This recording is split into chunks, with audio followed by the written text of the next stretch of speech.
자, 오늘은 예루살렘에서의 마지막 일주일입니다. 우리 지난주에도 그 복음서를 반복되는 이야기와 그리고 단회적인 사건을 봤죠.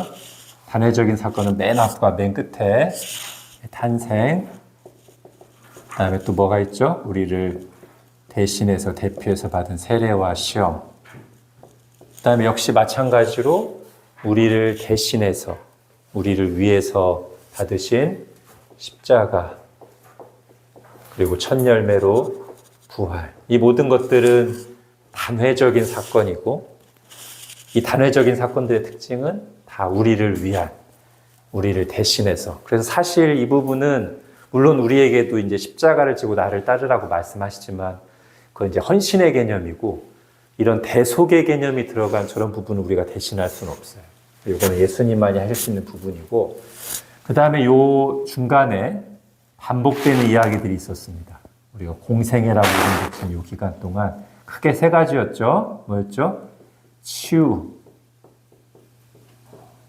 이게 사실은 해결하시는 문제와 긴밀하게 연결된다고 했고, 또 하나는 가르침, 특히 하나님 나라를 가르치셨어요. 하나님 나라.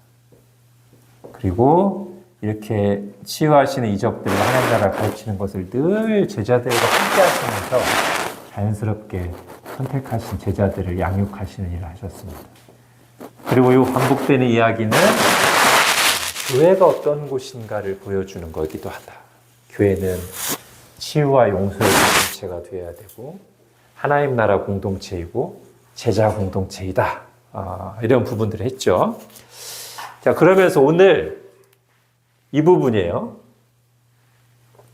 이 부분. 예루살렘에서의 마지막 일주일. 물론 이 일주일은 어떻게 보면 요거의 연속선상이기는 해요. 그런데 요 사건하고 연결이 돼서 요 3년 동안의 기간을 다룬 비중하고 요 일주일 비중이 조금밖에 차이가 안 나요. 그만큼 복음서 기자들은 이 마지막 일주일간 십자가를 앞두고 있었던 요 며칠 동안의 기록을 상당히 비중 있게 다루고 있다. 왜 그럴까? 우선 생각할 수 있는 건 이겁니다. 요 일주일간의 시간에서 일어났던 사건들이 막 나중에 모아져서 결정적인 사건인 십자가 사건이 일어나잖아요. 그러니까 이 일주일간의 이야기를 자세히 다룬 것은 어떻게 해서 십자가 사건이 일어났고, 그것은 또 다른 말로 하면 이 십자가 사건의 의미가 무엇인가를 이 마지막 굉장히 비중 있게 기록한 일주일 사건의 기록이 그걸 밝혀주는 역할을 한다. 그리고 또 하나는 사실 이 앞에서는 이런 부분이 굉장히 비중이 있었어요. 그런데 우리가 복음서를 잘 보면 또 하나 발견할 수 있는 게 뭐냐면 뒤로 갈수록 기적의 비중이 줄어들어요. 특히 마지막 일주일은 기적이 있다면 있을 수도 있어요. 예를 들면 예수님께서 제자들에게 자, 갑자기 보내면서 너 어디 가면 뭐가 있을 거야. 이렇게 와. 이렇게 마치 안 보이는데 무슨 일이 일어날 걸 다 아는 것처럼 말씀하시는 부분이 기적이라면 기적일 수 있겠지만 그거 말고는 여기에서는 병자를 고친다거나 어떤 특별한 기적이 없어요. 이제 기적으로 보여주실 건 다 보여주셨단 말이에요. 이제는 정점에 달하는 이 모든 걸 통해서 결국 이루셔야 할 정점에 있는 사건, 십자가 사건을 가는 과정에 있어요. 그거에 이기까지 사실 많은 굉장히 중요한 가르침들과 사람들과의 논쟁, 그리고 여기서 나타나는 제자들의 실패, 그리고 거기서 거의 유일하게 오늘 이제 읽어오신 분들은 보셨겠지만 거의 유일하게 빛나는 한 여인의 이야기, 이런 부분들이 이 마지막 일주일 기사를 채우고 있습니다. 자, 먼저 첫 번째, 이 마지막 일주일 그리고 이 십자가 사건이 진행되는 공간이 어디냐면 예루살렘이에요. 그래서 예루살렘에 마지막 일주일로 되어 있죠. 네, 예루살렘. 자, 일단 예수님이 이때 제자들과 함께 예루살렘에 오신 이유가 있는데 명절을 지키기 위해서 오셨어요.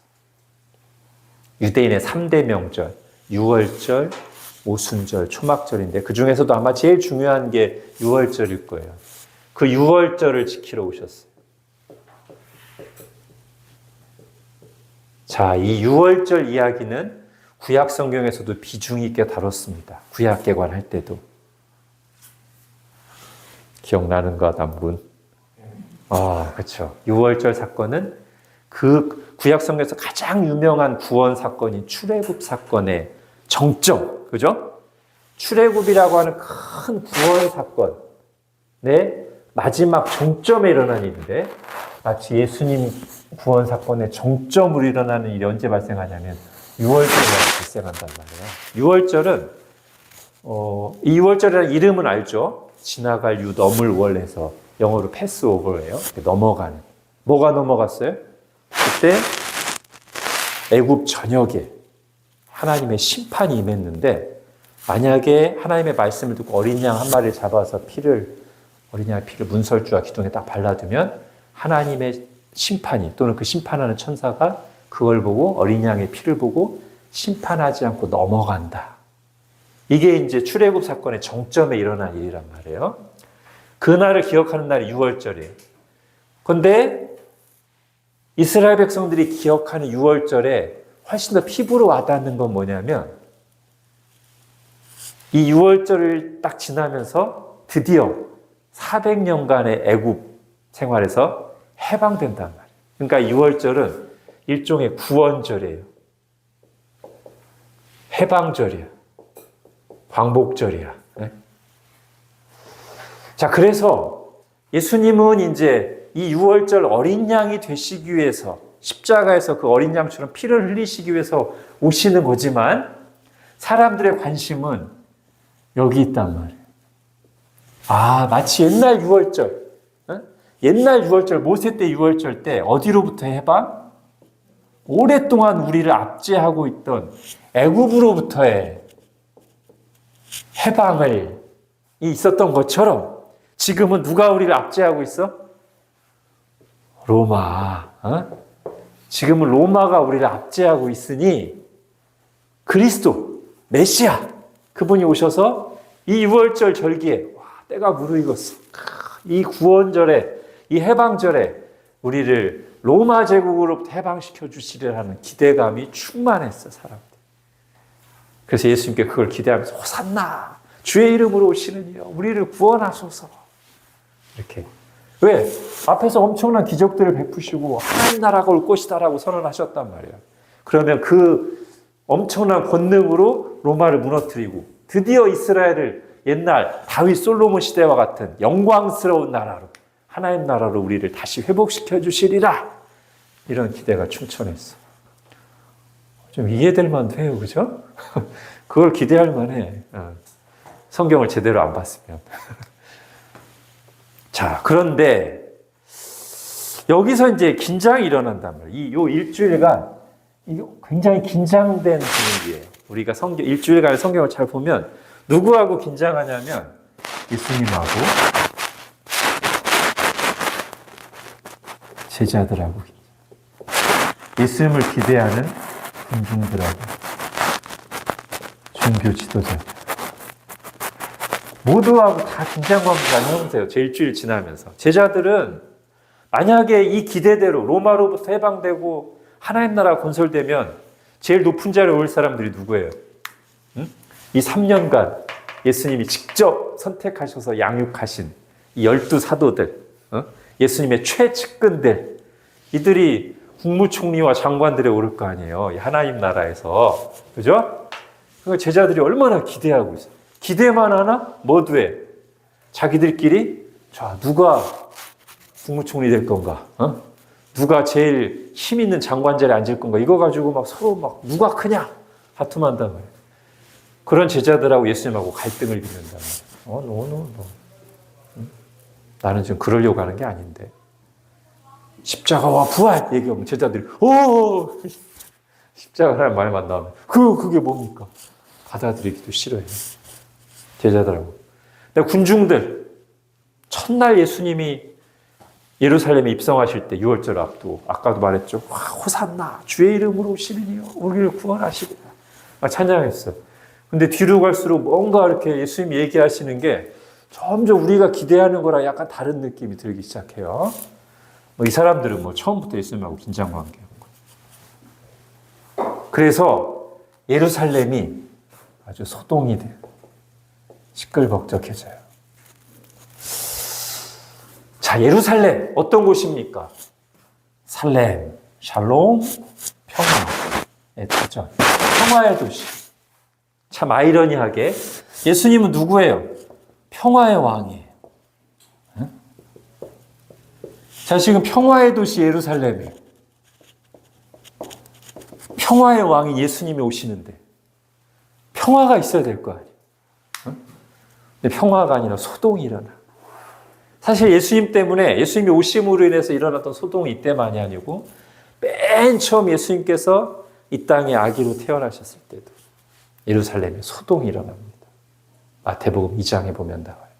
누구 때문이냐면 동방 박사들이 원래 별을 따라가 제대로 이제 갔어야 되는데 어느 순간 딴짓하다 그랬는지 길을 잃었어. 그래가지고 예루살렘에 가가지고 그때 왕이 헤롯 대왕인데 헤롯 대왕한테 자, 유대인의 왕으로 나신 분을 우리가 찾으러 왔습니다. 그랬더니 헤롯이 내가 왕인데? 또 누가 또 왕으로 왔어? 정치적으로 이해를 해가지고 내 자리를 위협하는 존재로 정치적인 왕으로 이해하니까 소동이 일어납니다. 그래서 주변의 아기들을 다 죽여버려요. 이번에도 마찬가지. 예수님은 왕 맞아요. 그러나 세상적인 정치적인 왕이 아닌데 사람들은 정치적인 왕을 기대하니까 그걸 기대하는 사람들이 자기 기대가 점점 허물어져 가는 것 같으니까 예수님과 갈등을 빚고 예수님이 정치적인 왕으로 오시면 자기들하고 이렇게 자기들의 기득권을 뺏을 것 같으니까 예수님과 갈등하고 그래서 평화의 왕이 오시는데 이 평화의 왕에게 왕 자리를 내어주기 싫은 사람들 때문에 평화의 도시 예루살렘은 오히려 긴장과 갈등과 소동이 일어난다. 자, 아까 제가 그런 얘기를 했죠. 그럴만도 하다, 이 사람들이. 근데 성경을 제대로 안 봐서 그렇다. 자, 한번 구약 성경을 한번 볼게요. 스가랴서. 구약 성경 끝에서 두 번째 책, 스가랴 9장 보십시오.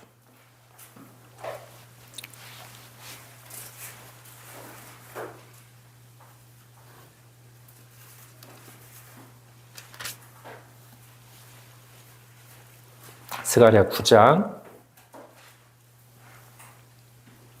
9절 10절. 자, 9절부터 읽을까요? 9절 시작. 시온에 따라 크게 기뻐할지어다. 예루살렘에 따라 즐거이 부를지어다. 보라, 내 왕이 내게 임하시나니 그는 공의로우시며 구원을 베푸시며 겸손하여서 나귀를 타시나니 나귀의 작은 것 곧 나귀 새끼니라. 예.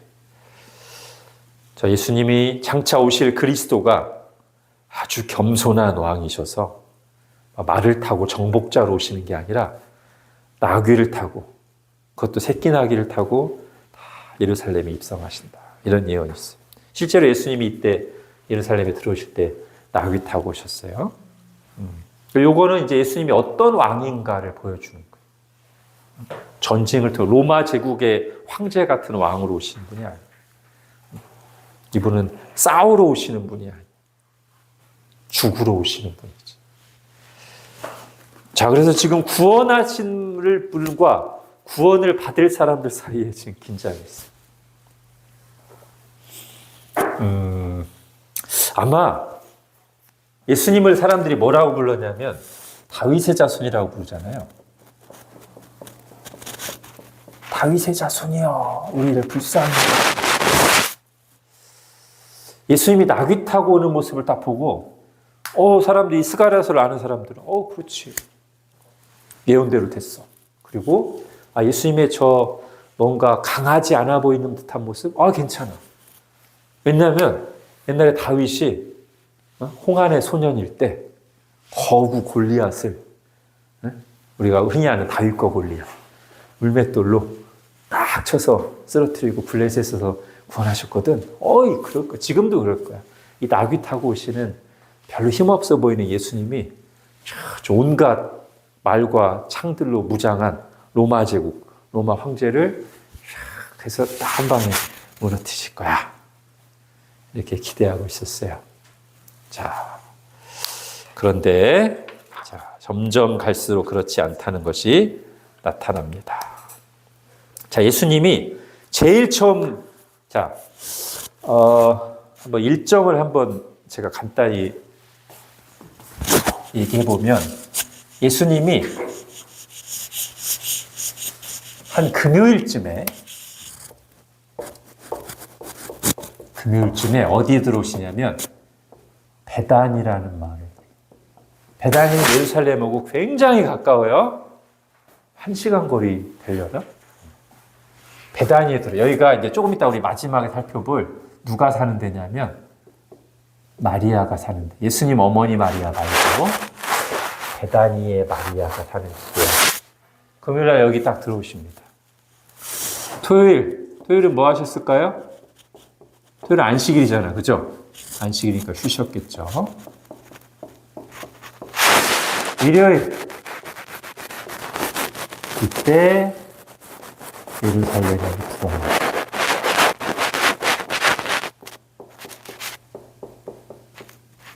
자, 그리고 아마도 월요일. 보통 이때 어떻게 하셨냐면 예루살렘에 가셨다가 낮에 저녁 때 베다니에 가서 주무시거나 아니면 후반에 가서는 산에서 계셨던 것 같아요. 자, 월요일 제일 먼저 간 곳이 어딜까요? 예루살렘에 뭐가 있어? 하나님의 임재의 상징. 이스라엘 백성이 하나님의 백성이라는 걸 상징하는 유명한 건물이 있죠? 뭐죠?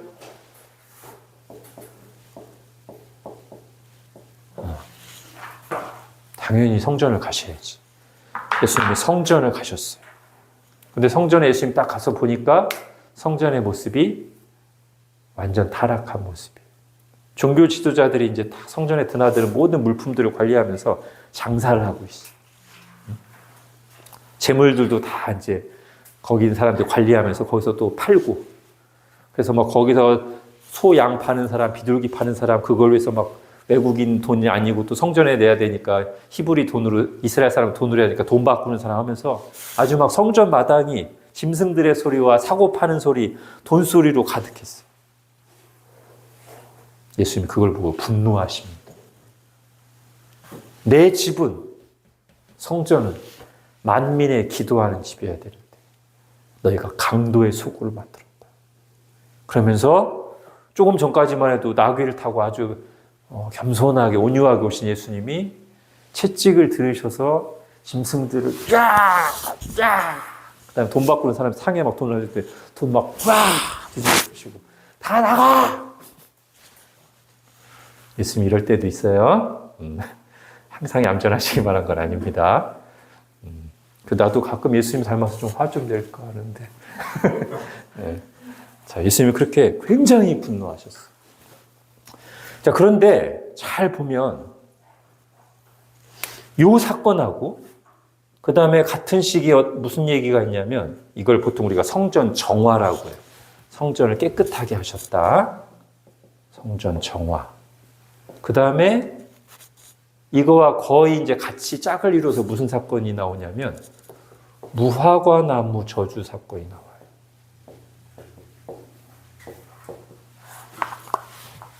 이건 뭐냐면 예수님이 배가 출출하셔가지고 무화과 나무라도 좀 드셔볼까 하고 딱 갔는데 저기 막 잎이 무성한 무화과 나무가 있어요. 근데 딱 가서 보니까 잎은 무성한데 열매가 하나도 없어.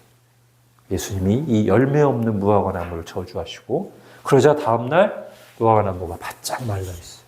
그 제자들이 깜짝 놀랍니다. 자, 그 사건하고 이제 월요일은 아니고 아마도 한 이틀, 2, 3일 뒤에 성전 파괴 예언을 해요. 제자들이 예수님과 딱 예루살렘 거리를 거닐다가 성전. 이 성전은 이제 헤롯 성전이에요. 헤롯이 막 몇십 년에 걸쳐서 증축하고 아름답게 꾸며놔가지고 솔로몬 성전보다 더 크고 웅장해요. 그러니까 제자들도 항상 사람들은 겉모습에 많이 이렇게 막 마음을 뺏기잖아요. 제자들이 막 대리석으로 된 성전 벽을 막 싸들면서 주여 이 돌들이 어떠하며 이 성전이 어떠합니까? 예수님은 거기 찬물을 끼얹습니다. 이 성전이 너희가 눈으로 보는 이 성전이 때가 되면 돌 하나도 돌 위에 남지 않고 다 산산조각 나리다. 그러면서 성전 파괴 예언, 예루살렘 멸망 예언, 더 나아가 최후 심판에 대한 예언까지 하십니다. 자, 그런데 이 세 가지가 하나로 연결돼 있어요. 잘 공통점을 한번 봐봐요.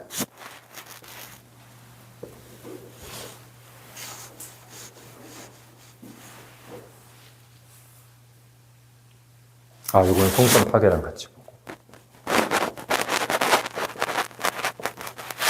이게 뭐랑 비슷하냐면 이스라엘의 모습하고 비슷해요. 왜냐하면 성전이 겉모습이 웅장하고 화려해요. 아까 무화과나무가 없었다고 했죠? 잎이 무성했다고 했어요. 겉으로 볼 때는 그럴싸해. 이스라엘이 어땠느냐? 아주 종교적인 형식. 말은 아주 그럴듯했어요. 그런데 막상 예수님이 딱 성전을 가보니까 성전이 어땠어요? 그 안이 강도의 소굴이 돼 있었어요. 성전다움이 없어졌어요. 무화과나무 뭐가 없었어요? 예수님이 찾으시는 열매가 없었어요. 자, 겉은 형식과 말은 그럴듯했지만 진정한 신앙, 하나님을 경외하는 진정한 신앙은 결여돼 있었어요. 자, 그래서 예수님이 어떻게 해요? 막 다 뒤집어 엎으시고 쫓아내시고 파괴 예언을 하시잖아요. 심판에 대해서 예언하셨어요. 자, 무화과나무 어떻게 하셨다고 했죠? 무화과나무 저주했던 잎사귀가 다 말랐다고 했죠. 그죠?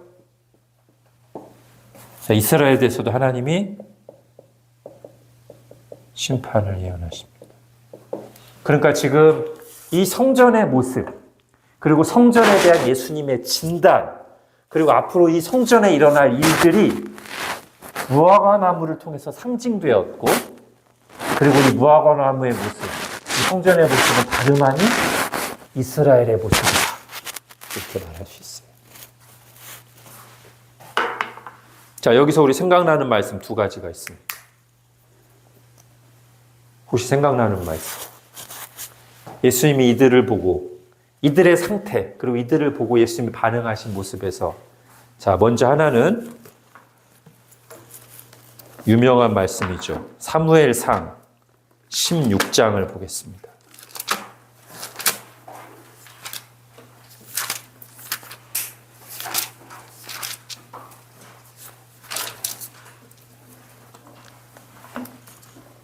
바로 예수님을 예표했던 다윗을 왕으로 세울 때, 그때 사무엘 선지자에게 하나님이 하셨던 말씀, 구약성경 434페이지 사무엘상 16장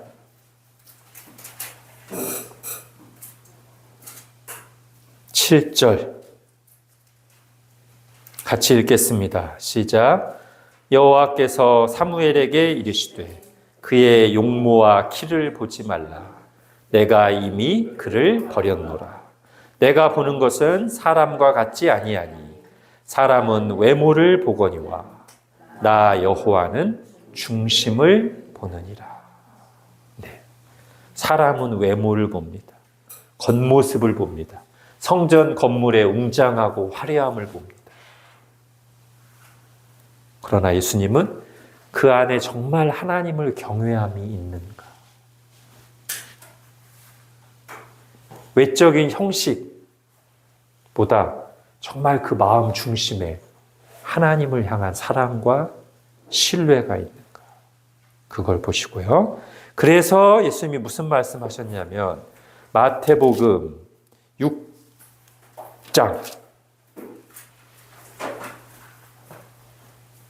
신약 성경 첫 번째 마태복음 6장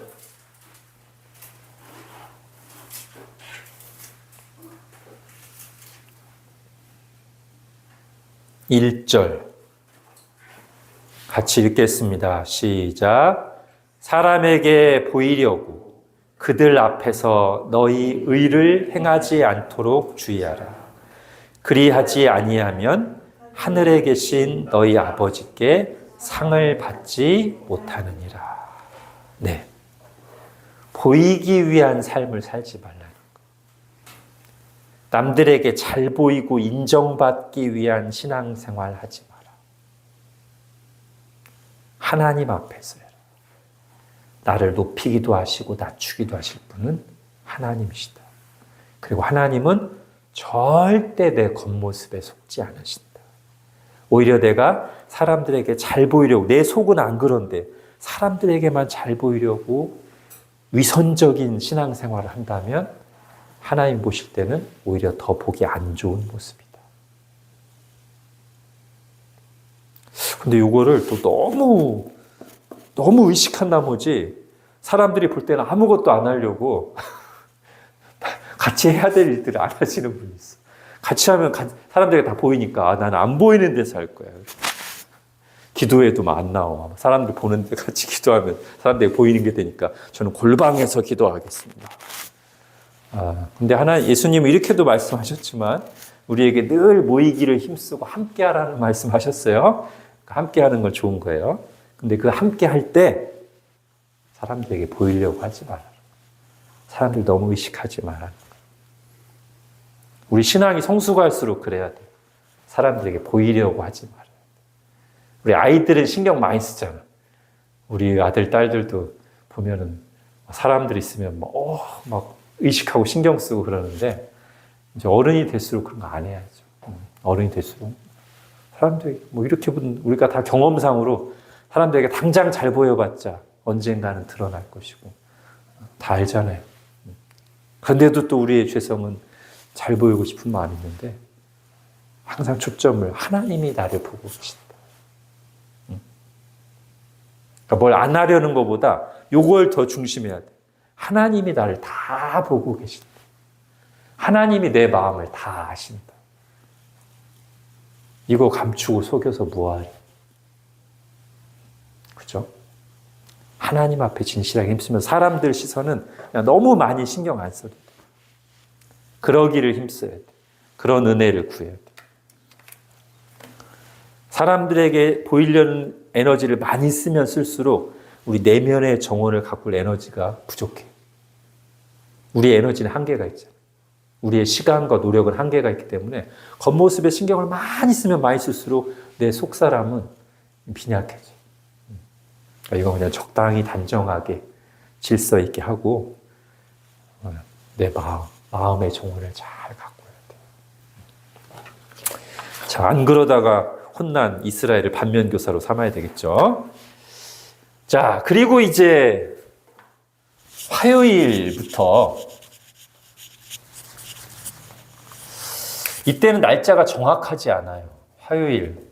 아마도 수요일까지도 연기를 생각할 수 있대. 이때 주로 게 뭐냐면 논쟁. 자, 이제 점점 목요일, 금요일이 이제 6월절이거든요. 이 6월절을 한 이틀 앞두고서 종교 지도자들, 각계의 사람들이 나와서 어떻게든 예수님을 이렇게 탁 넘어뜨려 보려고, 말로 꼬투리 잡아서 예수님을 넘어뜨려 보려고 논쟁을 가지고 나와요. 여러 개 논쟁이 있는데, 자, 논쟁을 크게 이제 두 카테고리로 나눠 볼게요. 특성상 뭐냐면, 왜냐하면 예수님의 그들에게 대답하신 방식에서 차이가 나기 때문이에요. 첫 번째는 말 그대로 예수님을 시험하려고 꼬투리 잡아서 넘어뜨리려고 나온 사람들이 있어요. 그런 의도로 질문한 사람들이 있단 말이에요. 겉으로는 선생님 하고 질문하지만 속에는 지금 다 그 갈고리를 하나 가지고 있어요. 그래서 예수님이 대답할 때 조금만 잘못 대답하면 옳았구나 그 말 딱 잡아가지고 예수님 고발해서 넘어뜨리려고 하는 사람들이 가지고 나온 질문이 있어요. 또 하나는 말 그대로 질문. 뭡니까, 주님? 알려주십시오. 라는 질문이 있어요. 그리고 이 두 질문에 대해서 예수님의 대답하시는 방식이 틀려요. 이건 우리가 좀 지혜로 배울 만한 거긴 한데, 이런 사람들에게는 우리가 순진하게 걸려들 필요는 없어요. 또 하나는 이런 의도로 질문하는 사람들은 정답을 말해줘봐야 어차피 안 받아들여요. 그래서 이런 경우에 예수님이 주로 하시는 방식이 뭐냐면 시험하고 있는 그들 자신을 돌아보게 하시려고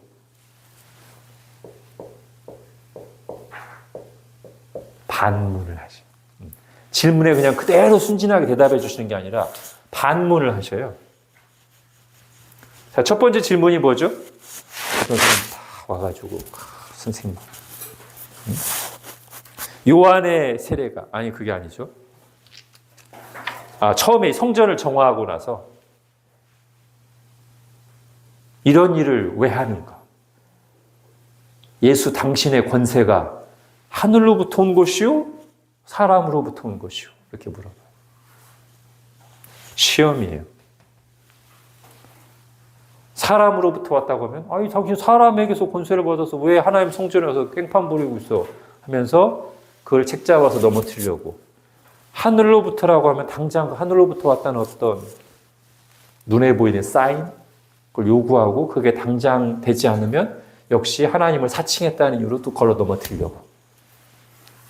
어떻게 말해도 이 사람들은 어떤 식으로든 꼬투리 잡아서 예수님을 넘어뜨리려고 해요. 그 예수님이 뭐라고 반문해요? 반문. 그래?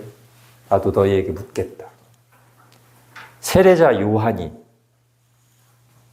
너희에게 준 세례 하나님으로부터 온 것이냐 사람으로부터 온 것이냐 다 물어봐요. 그때 종교 지도자들이 잠깐만 회의를 합니다. 자, 사람으로부터라고 했다가는 지금 이스라엘 대부분의 사람들이 요한을 선지자로 여기고 있고 요한에게 세례를 받았는데 사람으로부터라고 해서 요한을 인정하지 않으면 군중들의 분노를 살 수가 있어요. 예수님 책 잡으러 왔다 잘못하면 자기들이 돌에 맞을 수 있어요. 군중들한테. 그래서 사람부터라고는 말할 수 없겠고 그럼 하나님으로부터라고 말하려고 했더니 그런데 왜 너희들은 세례 요한을 인정하지 않고 세례 요한에게 세례받지 않고 세례 요한을 시기 질투하고 그렇게 또 행동했느냐? 그러면 또 뭐라고 말하기가 궁해져요. 막 고민하다가 대답하지 않겠다. 모른다. 예수님도 그래? 그럼 나도 대답하지 않겠다. 자, 이렇게 반문을 하셨지만 사실 여기에는 잘 생각해 보면 이미 답이 들어 있어요. 예수님이 지금 누구를 가지고 얘기했다고요? 세례자 요한. 예수님은 세례자 요한이 하나님으로부터 온 사람이라는 것을 확실하게 확인해 준 사람입니다. 그죠?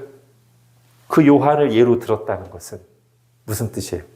세례자 요한이 왔는데 하나님이 보내서 너희의 교만이 받아들이지 않았어. 그리고 너희는 지금도 그 세례자 요한이 증언했던 나. 세례자 요한이 예수님을 증언했잖아요. 그리스도라고. 세례자 요한이 증언했던 나를 여전히 받아들이기 싫어서 지금 엉뚱한 말로 나를 걸어 넘어뜨리려고 묻고 있잖아. 이렇게 이 답이 들어있지만 그 답을 직접 말씀하시지 않고 이 반문으로 그냥 끝내셨어요. 자, 또 하나 시험하는 질문이 있습니다. 뭐죠? 세금 문제. 자, 항상 이 배경을 기억하셔야 돼요. 지금 로마 제국의 압제를 받고 있으니까 유대인들은 로마 사람을 굉장히 싫어해요. 로마에 세금 내는 거 좋아하겠어요? 안 좋아하겠어요? 당연히 안 좋아하죠. 자, 그 문제를 가지고 이제 예수님께 딱.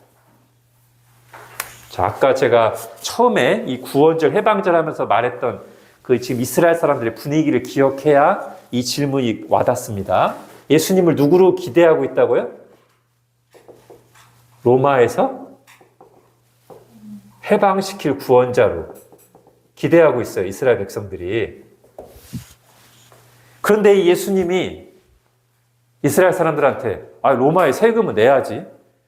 그러면 예수님을 로마에서 해방시킬 구원자로 기대하고 있는 이스라엘 군중들의 감정이 어떻게 돼요? 아니 우리를 로마 제국의 저 부당한 압제에서 구원해 주실 분으로 기대하고 있는데 로마에 세금 내라고요? 이렇게 되잖아요. 한순간에 백성들의 마음을 다 그렇게 할 수 있어요. 반대로 세금 내지 말라고 하면 그럼 딱 걸리는 거지. 그래서 지금 이 질문을 할 때, 저 세금 문제를 가지고 질문할 때 누가 같이 왔냐면 바리새파하고 헤롯 당원들이 같이 왔어요. 헤롯 당원들은 뭐냐면 헤롯 왕의 사람들이에요. 이 헤롯 왕은 누구냐면 로마의 제국에 의해서 유대 지역을 다스리는 왕으로 임명된 사람이에요. 그러니까 말하자면 정부 사람들. 세금을 걷어야 될 사람들. 세금 안 내면 또는 세금을 내지 말라고 선동하면 체포할 사람들하고 그 다음에는 나름대로 군중들의 영적 리더라고 자부하는 바리새파. 원래 서로 원수예요. 그런데 예수님을 잡기 위해서 이때 야합을 했어. 자, 만약에 예수님이 세금 내라고 하면 이 사람들이 멋이라! 그럴 것이고 세금 내지 말라고 하면 이 사람들이 현장에서 체포하려고. 둘이 짝을 져서 왔어. 이때 또 어떻게 해야 돼요? 이 말에도 어려워지고 이 말에도 걸리는데 어떻게 해야 돼요? 그때는 어떻게 하라고요? 밥을. 예수님 이렇게 얘기합니다. 자, 너희들 가지고 다니는 동전 하나 가져와봐. 데나리온이. 데나리온 어느 나라 화폐예요? 로마 화폐예요. 로마 화폐이기 때문에 우리나라도 화폐나 지폐, 우리나라 뭐 위인들이나 있잖아요. 근데 이제 당시 로마 화폐에는 로마 황제의 얼굴이 새겨져 있어요. 자, 동전 하나 가져와봐라. 데나리온 딱 가져옵니다. 예수님이 물어요. 자, 이 동전 안에 있는 이 얼굴이 누구의 것이냐? 로마 황제의 것입니다. 예수님이 대답합니다. 로마 황제의 것은 로마 황제에게, 하나님의 것은 하나님께 드려라. 그러니까 이게 뭐라고 이렇게 막 딱 잡기가 어려워요. 그래서 이게 이 사람들도 뭐라고 하나님께 바치라고 하니까 하기가 어렵고, 로마 황제의 것은 로마 황제에게라고 하니까 헤롯 당원도 당장 세금 내지 말라는 얘기는 아닌 것 같으니까 하기가 어렵죠. 그렇죠? 사실 이게 간단한 대답은 아닙니다만 어쨌든 예수님은 그들의 시험한 의도를 아셨기 때문에 단답형으로 순진하게 답하지 않으시고 반문하시면서 대답하셨는데, 아까도 세례자 요한으로 반문을 하심으로써 사실상 즉답은 아니지만 그 안에 대답이 들어있었죠. 마찬가지로 이번에도 사실 이 속에 답이 들어있어요. 하나님의 것은 하나님에게, 로마 황제의 것은 로마 황제에게. 쉽게 말하면 세금 내라는 거예요. 그런데 단순하게 세금 문제만 다룬 게 아니라 그 앞에 하나님의 것은이라는 것을 넣음으로써 세금 내기도 싫어하고 헌금 내기도 싫어하는 이 사람들의 마음을 찌른 것이기도 하고, 또 하나는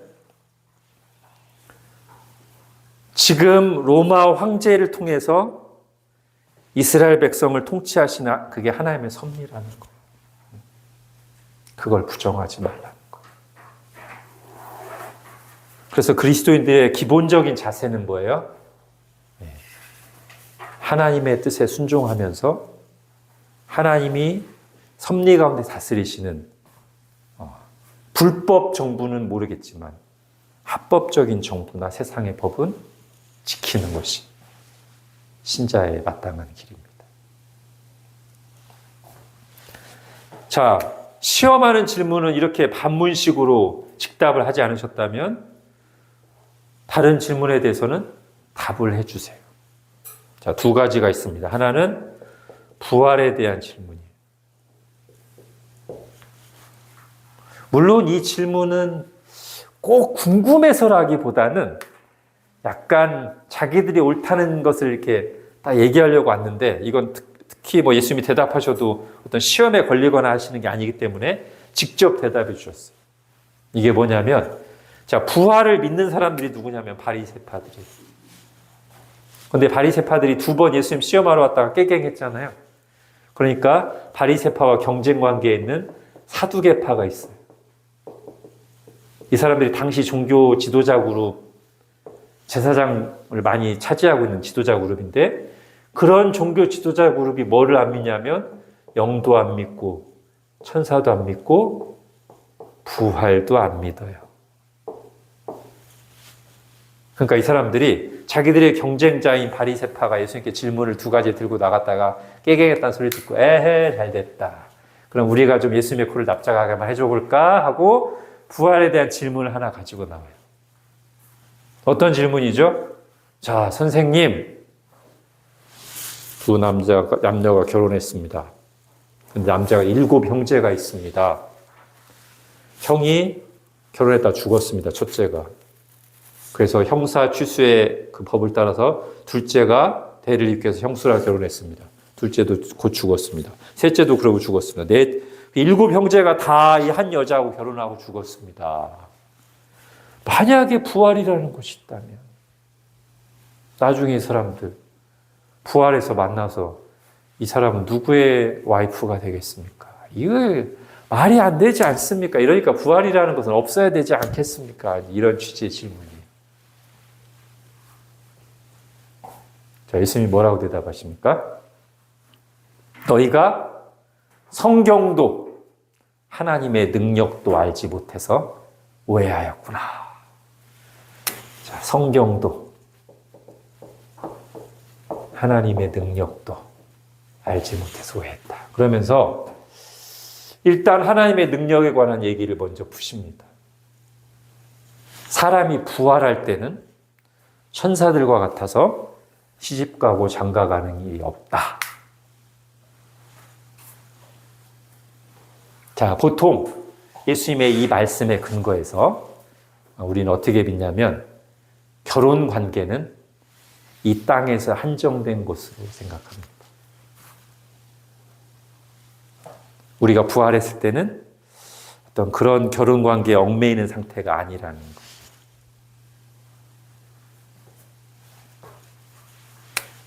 그러니까 부활했을 때는 누구랑 결혼했었고 이거는 아무 상관이 없다. 그 다음에 너희가 성경도 모른다라고 했잖아요. 이 부분이 이제 약간 해석이 필요한 부분인데 예수님이 이런 말씀을 하세요. 하나님이 모세를 딱 찾아오셨을 때 모세가 하나님, 제가 사람들에게 가서 하나님을 뭐라고 할까요? 그랬더니 하나님이 나는 아브라함의 하나님이고 이삭의 하나님이고 야곱의 하나님이다. 그 말씀을 예수님이 하세요. 그러면서 하나님은 살아있는 자의 하나님이지 죽은 자의 하나님이 아니다. 라고 대답하세요. 아니, 이게 지금 이 부활의 질문에 대한 답이 돼? 네? 약간 어려워요. 왜 그게 그렇게 얘기하고 나니까 저 바리새인들이 사두개인들이 더 이상 아무 말도 못하고 그냥 가거든요. 여러분 교재에 그게 나올 것 같아요. 제가 했던 것 같은데 나는 아브라함, 이삭, 야곱의 하나님이었다가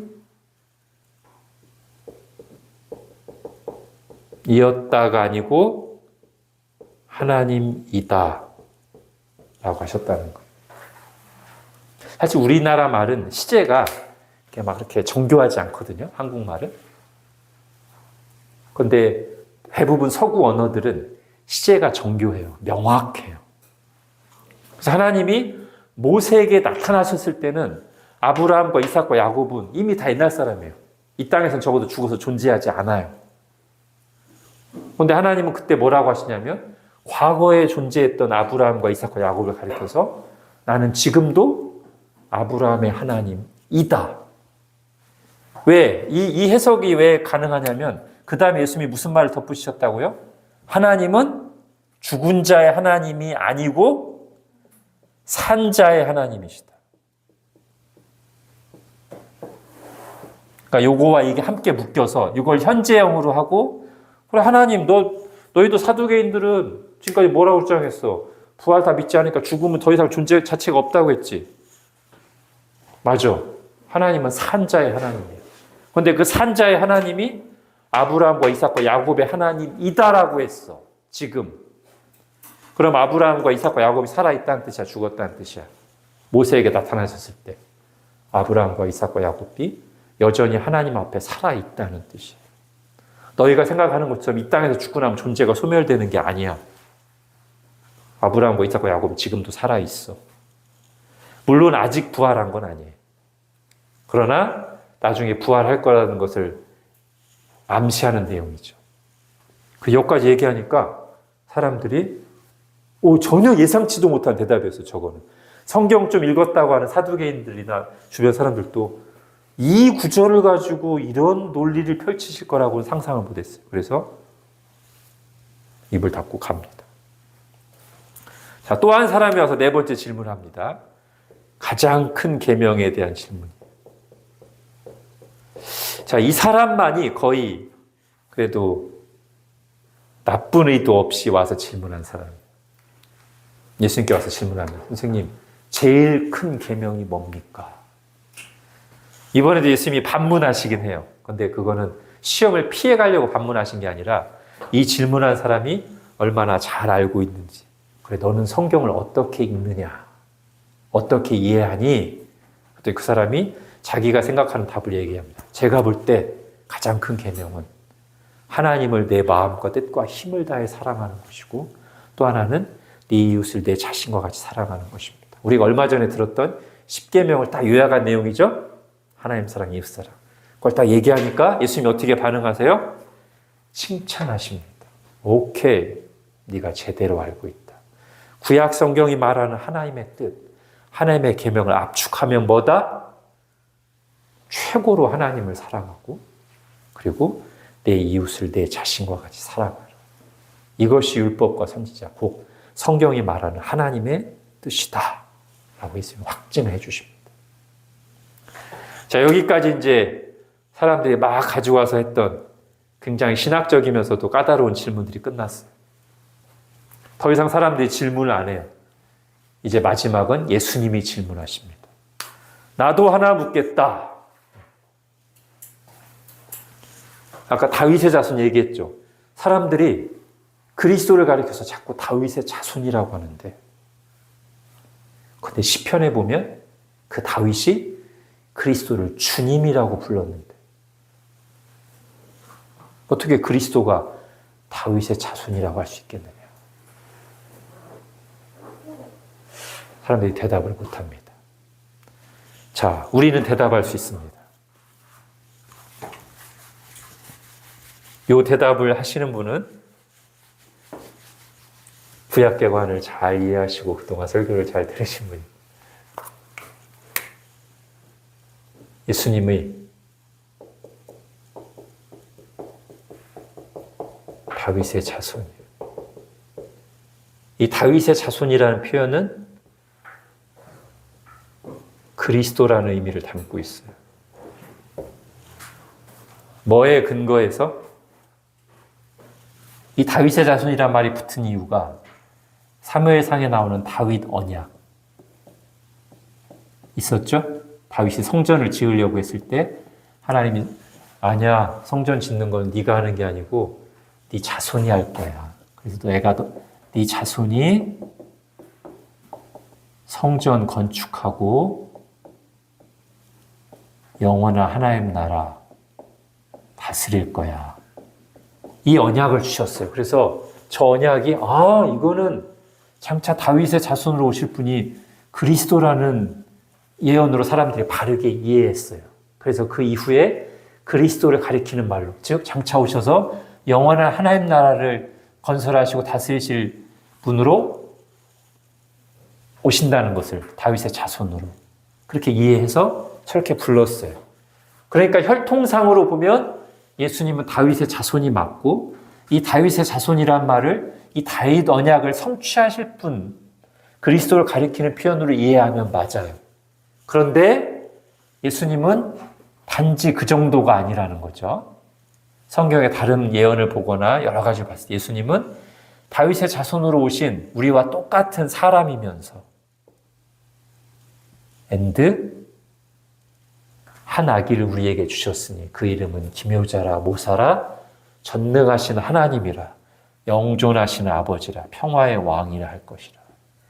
예수님은 하나님인 동시에 사람이시다. 그렇기 때문에 다윗이 장차 자기의 자손으로 오실 그리스도를 가리켜서 뭐라고 불렀다? 주님이라고 불렀다.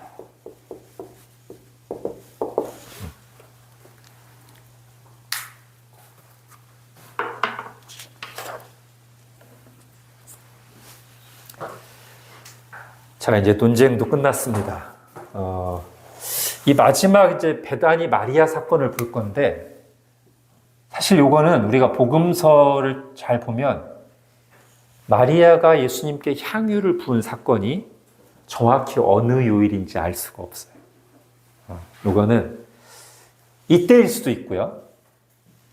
요때쯤일 수도 있어요. 정확히 몰라요. 아무튼 이 마지막 일주일 언젠가에 마리아가 예수님께 향유를 부었습니다. 당시 상황은 어떤 상황이었어요? 아까 앞에서 봤듯이 제자들 나름대로 이제 예수님이 막 왕이 되기만 해봐. 우리가 국무총리, 막 장관 이런 마음으로 막 자기 중심으로 들떠 있었고, 군중들은 군중들 나름대로 와, 예수님이 로마 제국으로부터 우리를 해방시켜 주실 거야 하는 잘못된 기대로 막 들떠 있었고, 종교 지도자들은 종교 지도자들대로 예수님을 시험하면서 어떻게든지 예수님을 막 잡아 넘어뜨려 보려고 막 신경을 곤두세우고 있을 그때, 이 베단이라고 하는 조그만 촌에 있는 한 여인만큼은 그의 마음을, 그의 관심을 누구에게 집중하고 있었냐면 예수님께 집중하고 있었어요. 사람들이 다 자기중심적인 기대와 음모와 계획들에 막 들뜨고 분주할 때 이 여인만큼은 예수님의 말씀에 귀를 기울이고 예수님께 집중했어요. 누가복음에 보면 이 마리아는 어떻게 묘사되어 있냐면 예수님 발치에 앉아서 말씀을 잘 듣는 사람으로 묘사되어 있습니다.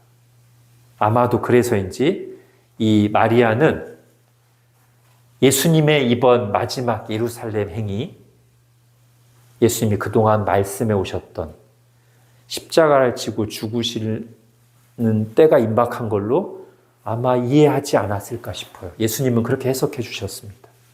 그래서 예수님이 이 마리아 집에서 제자들과 얘기하고 하고 있을 때 갑자기 마리아가 굉장히 비싼 향유, 아마 많은 사람들이 추측하기를 결혼을 위해서 한 방울 한 방울씩 담아서 이제 가득 차 있는 엄청나게 비싼 향유를 갑자기 예수님 뒤로 와서 예수님 머리에다가 이렇게 쫙 부어요.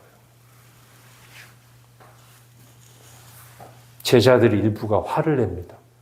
이게 무슨 짓이야? 이 비싼 향유를 가난한 자들에게 나눠준선지 아니면 나중에 필요할 때 써야지 하면서 마리아를 막 꾸짖기도 하고 다들 막 당황해해요. 근데 예수님은 이 마리아를 극찬을 하십니다. 가만 두어라. 이 여인이 나의 장례를 위해서 미리 준비한 것이다. 그러므로 온 세상 어디든지 복음이 전파되는 곳마다 이 여인이 한 일도 전해져서 사람들이 이 여인을 기억하게 될 것이다 하고 극찬을 합니다. 이 여인이 한 행동을 잘 봐야 돼요. 왜 이런 행동이 나왔을까요? 아까도 말씀드렸듯이 제자들은 예수님을 막 열심히 따르면서도 정작 예수님이 하시는 말씀에는 이러고 있었어요. 예수님이 십자가 얘기만 하면 듣기 싫어. 자기들이 생각하는 예수님은 로마를 때려잡고 지금 왕이 되셔야 되는데 자꾸 막 체포되고 고난을 당하고 십자가를 지다고 하니까 도대체 무슨 말씀 하시는 거야? 그런데 사도가 아닌 한 여인이 예수님의 말씀을 귀 기울여 들었어요. 그래서 저는 이렇게 해석하고 싶습니다. 예수님의 말씀을 잘 듣고 있던 그가 정말 필요할 때 꼭 필요한 헌신을 한 것이다. 하나님의 타이밍에 맞춰서 정말 꼭 그 시간에 필요한 헌신을 한 거예요. 그리고 이 향유가 바닥에 이제 막 다 쏟아졌을 거 아니에요. 예수 머리를 타고 이렇게 해서. 그래서 제자들이 난리 났잖아요. 보통 이걸 우리가 뭐라고 부르냐면 거룩한 낭비라고 부릅니다. 거룩한 낭비. 이 거룩한 낭비는 헛되이 사라지는 것이 아니고, 아까 예수님이 뭐라고 하셨어요? 온 세상 어디서든지 이 복음이 전파되는 곳마다 이 여인이 한 일도 사람들에게 전파되고 기억될 것이다. 제가 이 부분 때문에 오늘 찬양을 그걸 부른 거예요. 당신의 그 섬김이 천국에서 해같이 빛나리. 주님이 기억하시면 좋가리. 예. 마리아가 그렇게 하고 있는 거예요. 자신에게도 굉장히 소중한 이 향유를 오로지 주님을 위해서 아낌없이 거룩한 낭비를 했고, 주님은 그것을 흡족하게 받으셨어. 아, 그래. 네가 정말 내 말씀을 귀 기울여 듣더니 정말 너에게 준 것으로 가장 적절한 때 가장 아름다운 헌신을 했구나. 귀하다. 이건 영원히 빛날 것이다. 이렇게. 그래서 이 마리아는 제가 볼 때 복음서에서 나오는 가장 손꼽는 모범 중에 하나입니다. 예수님의 모친 마리아도 우리에게 좋은 신앙의 모범이 돼요. 근데 저는 예수님 모친 마리아보다 이 베다니 마리아가 더 우리에게 귀한 모범이 된다고 봅니다.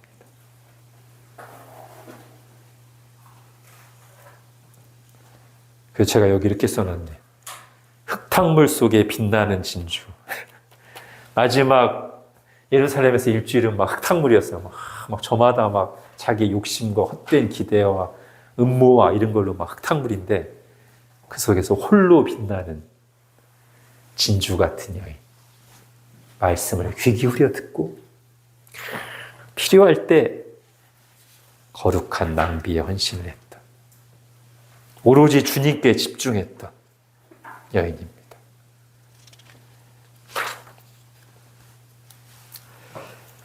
자, 이렇게 해서 마지막 일주 끝나고 이제 다음 주에는 십자가 사건입니다. 하나님, 오늘 복음서의 예루살렘에서의 일주일 부분을 살펴봤습니다. 예수님은 십자가를 향해서 정말 중요한 시간을 걷고 있을 그때, 사실 그의 주변에 거의 대부분의 사람들은 각자 자기중심적인 스케줄과 헛된 기대와 욕심과 만족을 위해서 예수님이 걸어가시는 길과는 전혀 다른 곳을 바라보고 전혀 다른 것을 추구하고 있다가 나중에 정말 때가 되었을 때 다들 낭패를 당한 것을 봅니다. 거의 유일하게 베다니의 한 여인 마리아만이 그동안 말씀을 진지하게 듣고 있다가 꼭 필요한 순간에 정말 예수님이 기쁘게 받으시는 아름다운 헌신을 한 것을 봅니다. 하나님, 저희도 그러기를 원합니다. 마리아처럼 자기중심적인 생각에 분주해서 하나님 뜻과 반대되는 길로 가는 것이 아니라 정말 말씀을 귀 기울여 듣고 예수님께 집중해서 하나님이 우리에게 주신 것으로 꼭 필요한 시간에 아름다운 헌신을 드리는, 사람들에게 보이기 위해서가 아니라 정말 예수님을 위해서, 나의 주님을 위해서 헌신하고 쓰임받는 그런 복된 삶을 살게 하여 주옵소서. 예수님의 이름으로 기도합니다. 아멘.